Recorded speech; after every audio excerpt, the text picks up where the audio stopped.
होने सर जी हमारे जिले के ही रहने वाले थे और वो शादीशुदा थे। उनके परिवार में दो छोटे भाई, माता पिता, उनकी पत्नी और दो प्यारे बच्चे थे। वो मेरठ में किसी सेठ के यहाँ ट्रक की ड्राइवरी करते थे। उन्हें ट्रक पर माल लाद कर दूर कई शहरों में जाना पड़ता था। वो बहुत ही मेहनती थे और अपना काम पूरी जिम्मेदारी और ईमानदारी से करते थे।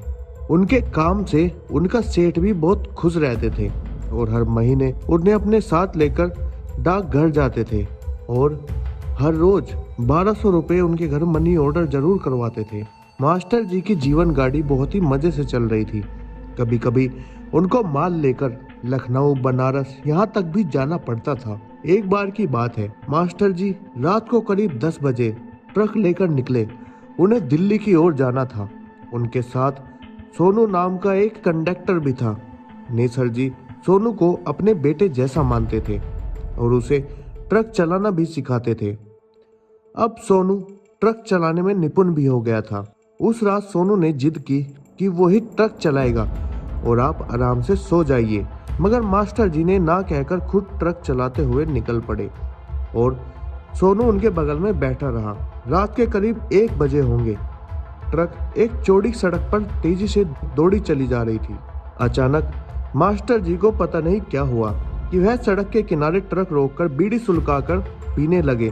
बीड़ी पीने के बाद वो सोनू से बोले, अच्छा, मुझे नींद आ रही है, मैं सोने जा रहा हूँ। तुम एक काम करो, मजे में धीरे धीरे ट्रक चलाकर आगे बढ़ो। सोनू तो ट्रक चलाना ही चाहता था। उसने हामी भरकर ट्रक की स्टीयरिंग पकड़ ली और धीमी गति से ट्रक को दौड़ाने लगा। लगभग आधा 1 घंटे के बाद जब सोनू को लगा कि अब मास्टर जी गहरी नींद में सो चुके हैं, तो उसे मस्ती सूझी। उसने ट्रक की स्पीड बहुत तेज कर दी और गुनगुनाते हुए ड्राइविंग करने लगा। अचानक उसे पीछे से अपनी ओर एक ट्रक आती दिखाई पड़ी, शायद जिसकी स्पीड और भी ज्यादा तेज थी। उसने सोचा कि शायद पीछे से आ रही ट्रक उससे आगे निकलना चाहती है। दोनों का भी खून अभी तो एकदम नया नया था। वो भला ऐसा कैसे होने दे सकता था। उसने भी ट्रक की एक्सीलेटर दबाते हुए ट्रक को और भी तेज दौड़ाने लगा, मगर यह क्या, उसने अपने ट्रक की स्पीड इतनी बढ़ा दी कि अब ट्रक उसके काबू से बाहर हो गई। वो कुछ सोच पाता इससे पहले ट्रक सड़क छोड़कर उतर गई और एक पेड़ से जा टकराई और पूरी तरह से नष्ट हो गई। इस दुर्घटना में मास्टर जी भगवान को प्यारे हो गए और सोनू बच गया। उसे कुछ ट्रक चालकों ने पास के अस्पताल में भर्ती कराया। उसके सेठ को सूचना भिजवा दी। सोनू 4-5 दिन अस्पताल में पड़ा रहा। उसे अपनी गलती पर बहुत ही पछतावा हो रहा था। उसे एक गलती से उसके पिता समान मास्टर जी को अपनी जान गंवानी पड़ी थी। उसका दिल रो रहा था, पर अब वो विधि के विधान के आगे वह भी क्या कर सकता था। उसने तय कर लिया था कि वह अब जितना भी पैसा कमाएगा उसका आधा हिस्सा मास्टर जी के परिवार को दिया करेगा। अस्पताल से छुट्टी मिलने के बाद वह वापस मेरठ आ गया। उसने सेठ से मिलकर उनसे सारी बात बताई और अपनी गलती पर फूट फूट कर रोने लगा। सेठ ने उसे समझाते हुए कहा, अब रोने धोने से कुछ नहीं होने वाला। अब मास्टर जी के परिवार वालों को कुछ नहीं बताते हैं और समय समय पर उनके परिवार की मदद करते रहेंगे। इसके साथ ही उन्होंने सोनू से एक ऐसी बात कही जिसे सुनकर सोनू पूरी तरह से डर गया और उसके रेंगटे खड़े हो गए। दरअसल सेठ ने सोनू को बताया कि मास्टर जी बराबर बताया करते थे कि मालिक, जब भी यहाँ से माल लेकर दिल्ली के लिए निकलता हूँ तो रात के करीब 1-2 बजे के आसपास जब बहुत ही सन्नाटा हो जाता है तो एक ऐसी खास जगह पर कोई ट्रक तेजी से पीछे आती दिखाई देती है और हमें ओवरटेक करने की कोशिश कर रही होती है। ऐसा महसूस होता है, मगर पीछे देखने पर वो ट्रक कभी दिखाई नहीं देती, लेकिन ट्रक के साइड मिरर पर वह सफा साफ ओवरटेक करती दिखाई देती है। कई बार तो मैंने अपने ट्रक को किनारे लगाकर उतर कर भी देखा, मगर पीछे कोई ट्रक नहीं दिखी। तेजी से आता वह ट्रक सिर्फ रात को ही, और वो भी साइड मिरर में ही दिखता है। मालिक, इस ट्रक के चक्कर में कई ट्रक वालों का एक्सीडेंट हो गया है। समझ नहीं आता कि ऐसा क्यों होता है। सोनू वहां खड़े खड़े सेठ की बातें सुन रहा था। आगे सेठ ने कहा, मैं मास्टर जी की बातों को सुन लेता था और उस पर कभी ध्यान नहीं देता था, क्योंकि ऐसा कैसे हो सकता है कि कोई ट्रक हो भी और ना भी। और वैसे भी मैं भूत प्रेतों पर तो विश्वास करता नहीं, मगर तुम्हारी बातें सुनकर पता चल रहा है कि अब मास्टर जी सही कह रहे थे। सेठ के इतना कहते ही सोमू को सदमा सा मार गया। वो चाहकर भी चीख नहीं सका। तो क्या पीछे से आ रही वो ट्रक कोई भूत प्रेत या फिर कोई और छलावा था, या कोई भूत ट्रक बनकर ट्रक वालों को चकमा देकर दुर्घटना करा देता था? खैर, समय सबके घाव भर देता है। सेठ भी अपने काम पर लग गए और सोनू भी। 3 महीने बिताने के बाद एक दिन सेठ ने सोनू से कहा कि चलो मास्टर जी के घर चक्कर लगाकर आते हैं। इस बात को छिपाना भी ठीक नहीं रहेगा और साथ ही मास्टर जी के परिवार की कुछ आर्थिक मदद भी कर देंगे। मास्टर जी तो हर महीने उनके परिवार को मनी ऑर्डर भिजवाया करते थे, इसलिए 3 महीनों से मनी ऑर्डर भी नहीं गया और ना ही कोई पत्र उनके घर गया है। कहीं उनके घर के लोग परेशान ना हो रहे हों। सेठ की बातें सुनकर सोनू ने कहा, ठीक है सेठ जी, मगर अगले महीने मेरी शादी है। शादी के बाद हम लोग चलते हैं। क्योंकि मैंने भी सोच रखा है कि मास्टर जी के परिवार की मदद करता रहूंगा। इस पर सेठ ने कहा, ठीक है, अगले महीने चलते हैं। मैं चाहता हूं कि मैं मास्टर जी के बच्चों की पढ़ाई लिखाई की व्यवस्था भी कर दूं और साथ ही उनके 2 भाइयों को यहाँ लेकर आऊं, कुछ काम धंधा दिलवा दूं। मई का महीना था और दोपहर का समय, कड़ाके की लू चल रही थी। सेठ और सोनू पसीने से तरबतर थे। वो लोग पूछते पूछते मास्टर जी के गांव आ गए थे। एक आदमी ने मास्टर जी के घर पर भी उन लोगों को पहुंचा दिया। मास्टर जी के दरवाजे पर एक नीम का घना पेड़ था, जिसके नीचे एक खटिया पड़ी हुई थी। सेठ और सोनू वहीं बैठ गए। उन लोगों ने मास्टर जी के परिवार के लिए साड़ी, कपड़ा, मिठाई जो लेकर आए थे सब घर में भिजवा दिए। घर से उन्हें पीने के लिए पानी आया। पानी के बाद उन दोनों ने मास्टर जी के पूरे परिवार को यह दुखद घटना सुनाने की सोची।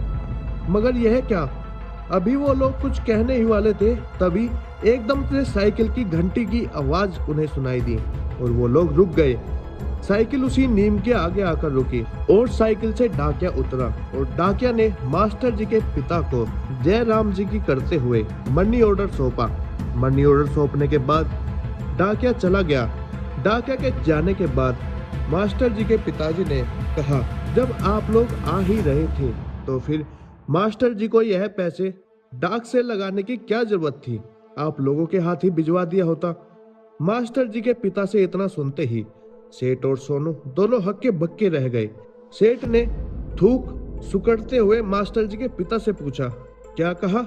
अपने मास्टर जी ने मनी ऑर्डर भेजा है? सेठ की यह बात सुनकर मास्टर जी के पिता ने बिना कुछ कहे हुए 100 के 8 नोट और मनी ऑर्डर वाला छोटा कागज का टुकड़ा जिस पर पता लिखा हुआ था सेठ के आगे बढ़ा दिया। सेठ जल्दी जल्दी से उस कागज के टुकड़े को उलट पलट कर देखने लगा। उन्हें कुछ भी विश्वास नहीं हो रहा था। मनी ऑर्डर के उस कागज पर जो लिखाई थी वो मास्टर जी की ही थी और वह पैसा उन्होंने पिछले महीने ही उसी डाकघर से लगाया था, जहां से सेठ और वह बराबर हर महीने पैसा लगाया करते थे। अब तो सेठ एकदम से घबरा गए थे, साथ ही दोनों के चेहरे पर भी रंग उड़ गया था। उन दोनों को समझ में नहीं आ रहा था कि यह क्या हो रहा है। मास्टर जी के पिता बोल पड़े, कुछ भी हो पर भगवान ऐसा लड़का सबको दे। हम लोगों का बड़ा ध्यान रखता है और हर महीना थोड़ा कम ही सही पर मनी ऑर्डर जरूर भिजवा देता है। इतना सुनते ही सोनू बोल पड़ा, काका क्या पिछले महीने भी मास्टर जी ने ऑर्डर किया था? हाँ भाई, हर महीने कर रहा है। पिछले महीने तो उसने 200 रुपए ज्यादा भेजे थे। इतना सुनते ही सोनू और सेठ की हालत तो ऐसी थी जैसे उन्हें काटो तो खून नहीं। अचानक सोनू अपने आप को रोक नहीं सका और रो पड़ा। सेठ से भी रहा नहीं गया और वह भी सोनू को चुप कराते हुए खुद भी रो पड़ा। मास्टर जी के परिवार वालों को कुछ भी समझ नहीं आ रहा था। आखिर अचानक यह दोनों रोने क्यों लगे?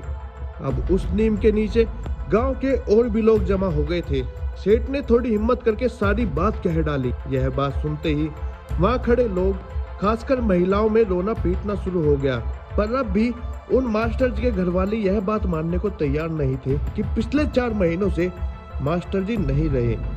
अगर मास्टर जी नहीं है तो इन 4 महीने में 3 बार जो मनी ऑर्डर आए हैं वो किसने भेजा है। हैंडराइटिंग तो मास्टर जी की ही है। इतना ही नहीं बल्कि 2 महीने पहले एक पत्र भी मिला था जिसमें उन्होंने लिखा था कि बाबूजी कुछ जरूरी काम आने की वजह से मैं 1 साल तक घर नहीं आ सकता, पर मनी ऑर्डर बराबर भेजता रहूंगा। काफी कुछ संतावना करने के बाद मास्टर जी के दुर्घटना की पुलिस द्वारा ली गई कुछ तस्वीरें और डॉक्टर की रिपोर्ट के बाद अंततः मास्टर जी के घर वाले यह बात माने कि अब होने मास्टर जी नहीं रहे, पर वह भी पूरी तरह से नहीं।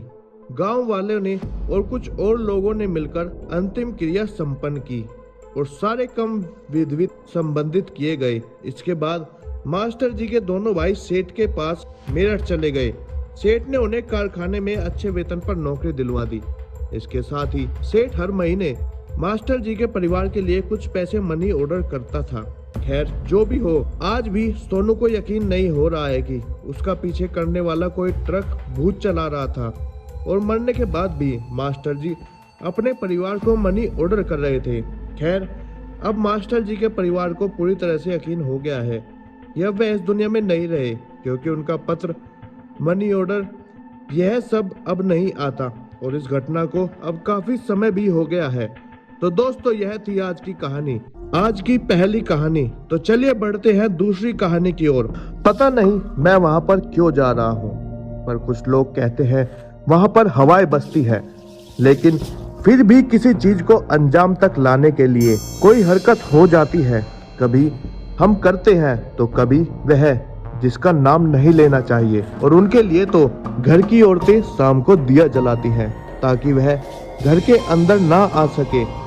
दिया बुझ भी जाता है, पर यह कहाँ पता था। खैर मैंने उस 100 साल पुराने घर में प्रवेश किया। वह एक विला था, अमर विला, एक हॉन्टेड हाउस जिसे अब बेचना था। लेकिन यह अफवाह है, जगह की कीमत कम कर रहे थे, पर दादाजी ने इसे 10,000 में खरीदा था। पिताजी चाहते थे कि इतने नोट आए जितना मेहता अंकल के बैंक में भी ना हो। आइए छोटे मालिक जी, एक नौकर ने मेरा स्वागत किया। मैंने मुस्कुरा कर देखा, लेकिन उसका मुंह बंद पड़े मोबाइल की तरह दिख रहा था। कितने बजे शरण? मालिक वो 11:01 हो गए हैं। ठीक है मैं जा रहा हूँ। कहाँ? यहाँ से 4 किलोमीटर पर हमारा घर है। आपका खाना बना दिया है, आप खाना खा लेना, और हो सके तो। और वो आगे कहता कहता रुक गया। डर साफ दिखाई दे रहा था। हो सके तो क्या शरण? मालिक यहाँ रात को मत रुकिए, हमारे घर चलिए। अरे कुछ नहीं होगा, मैं नहीं मानता बेसिर पैर की बातों को। वो मुझे अजीब नजरों से देख रहा था। हाँ जानता हूँ कि कुछ नहीं होता, लेकिन उस कुछ में इतनी ताकत नहीं होती कि वो कुछ कर सके। चलो गुड नाइट शरण। हाँ आपको भी। तो मैं उससे कहने लगा, तुम जानते हो अंग्रेजी? हाँ थोड़ी बहुत, शरण कह रहा था। तभी किचन से कुछ धड़ाम से गिरने की आवाज आई। मैं चलता हूँ, आप संभाल कर रहिएगा। और वो चला गया। जिसके बाद मैंने खाना खाया और फिर सो गया। करीब रात के 1 बजा होगा, मेरी नींद खुल गई। मुझे बाथरूम आ रहा था। मैं उठ गया। कुछ आवाजें आ रही थी, जैसे बिल्ली नाखून खींचती है, ठीक वैसी आवाज। कमरे का पंखा बंद था और ऐसा लग रहा था मानो एसी चल रहा हो। इतनी ठंड लग रही थी उस कमरे में, साथ ही शरीर में कपकपी छूट रही थी। और खिड़की पर, तभी मेरी नजर खिड़की पर पड़ी और मुझे खिड़की के बाहर एक औरत नजर आ रही थी। और वो औरत बिल्कुल ही सफेद कपड़ों में थी। उसका चेहरा थोड़ा अजीब सा था, जैसे कि धुंधला सा हो। उसके चेहरे पर आंख नाक कुछ भी नहीं था, बस बिल्कुल सपाट चेहरा था। मुझे कुछ समझ नहीं आया कि भला यह कैसे हो सकता है। तभी वह औरत एकदम से खिड़की के करीब आई और उसके चेहरे पर आंख नाक सब कुछ उभरने लगे। उसकी आंखें बिल्कुल अंधेरे में चमक सी रही थी, जैसे लाल बल्ब जल रहा हो। उसका मुंह बहुत ही बड़ा था और जुबान बहुत लंबी, बिल्कुल लटके हुए थे, और बाल बिल्कुल लंबे लंबे। मुझे कुछ समझ नहीं आया कि यह क्या बला है। मैं अपने कमरे से बाहर निकलकर भागने लगा। तभी मुझे उस घर में कुछ अजीब अजीब सी आवाजें आने लगी, जैसे कि बच्चे के रोने की आवाजें, किसी औरत के चिल्लाने की आवाजें, कोई आदमी किसी को पीट रहा था, ऐसी आवाजें। मैं अपना कान बंद करके वहीं कॉरिडोर में चुपचाप एक कोने में बैठा रहा। इसी बीच पूरी रात सो नहीं पाया। फिर जब सुबह हुई तो मैं भागता हुआ हवेली से बाहर निकल आया।